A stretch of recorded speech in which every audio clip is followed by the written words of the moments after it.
Hello viewers, সবাই কেমন আছেন? আশা করি সবাই ভালো আছেন, সুস্থ আছেন। আগামীকাল রাত ১টায় আর্জেন্টিনা বনাম স্পেনের ফাইনালের খেলার মধ্য দিয়ে ফিফা ওয়ার্ল্ড কাপ ২০২৬-এর পর্দা নামবে।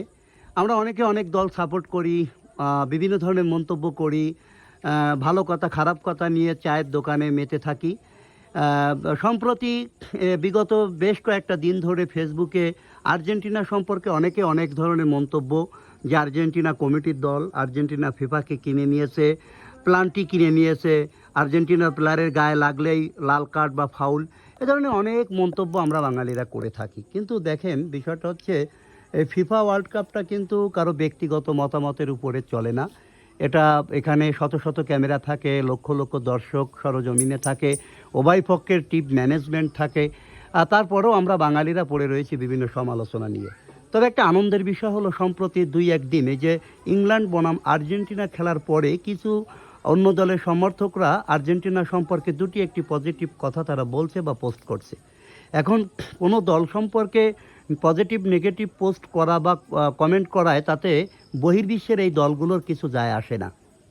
সম্প্রতি আর্জেন্টিনা সরকার বাংলাদেশে যে তাদের কোটি কোটি ভক্ত রয়েছে এ বিষয়ে কিন্তু তারা সন্তোষ প্রকাশ করেছেন, এবং বাংলাদেশে যে তাদের এত পরিমাণে সমর্থক রয়েছে তারা সত্যি আমাদেরকে নিয়ে গর্ব করে। যাই হোক, আগামীকাল একটাই আমাদের খেলা। আমরা যারা আর্জেন্টিনা সমর্থন করি সবাই আমরা ঈশ্বরের কাছে প্রার্থনা করব আমাদের যেন ব্যাক টু ব্যাক শিরোপা আমাদের হাতে আসে।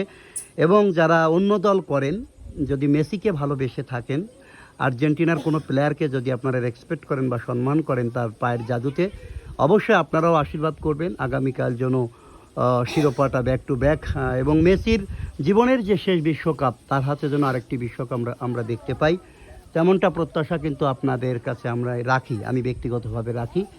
আর যদি কমেন্ট বক্সে খারাপ কোনো মন্তব্য করার থাকে, ভাই আমি কিন্তু কখনো কারো পোস্টে কোনো ধরনের কমেন্ট করি না, মানে নেগেটিভ কোনো কমেন্ট করি না, পারলে ভালো কথা বলি। আপনি চাইলে আর্জেন্টিনা সম্পর্কে একটি কথা বলতে পারেন। এটা হচ্ছে আমার বাড়ির পতাকা। প্রথম থেকেই আমি এই পতাকার অনেক ধরনের ভিডিও আপনাদের সামনে আপলোড করেছি ফেসবুকে। আর পতাকাটা দেখতে এতটা সুন্দর, রাত্রে আরও বেশি সুন্দর লাগে লাইটের জন্য। আর আমার পতাকা কখনোই কিন্তু ওড়া বন্ধ হয় না, কারণ পতাকাটা এত উচ্চতায় আমি উঠিয়েছি যেটা সার্বক্ষণিক ওই জায়গাটায় বাতাস থাকে।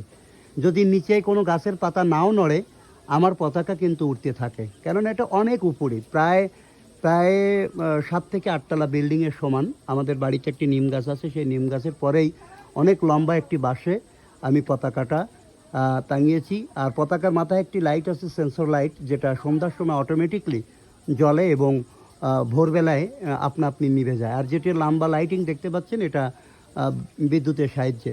যাই হোক বন্ধুরা, অনেক কথা বললাম, সবাই ভালো থাকবেন। যদি আর্জেন্টিনা জীবনে কোনো দিন কাপ নাও নেয়, আমরা আর্জেন্টিনা সাপোর্ট করব, আমি বা আমার পরিবার আর্জেন্টিনাকে ভালোবাসি, আর্জেন্টিনায় ছিলাম, আর্জেন্টিনায় আছি, আর্জেন্টিনায় থাকবো, আর্জেন্টিনা দলটাকে সমর্থন করি। কিন্তু ভবিষ্যতে যদি কখনো কোনো অবস্থাতে মৃত্যুর আগে বাংলাদেশ যদি এই ওয়ার্ল্ড কাপে যায়, সেক্ষেত্রে আমি আমার নিজের দেশকে সাপোর্ট করব। নিজের দেশ, তারপরে অন্য দেশ। সবাই ভালো থাকবেন, সুস্থ থাকবেন, সকলকে অনেক অনেক ধন্যবাদ।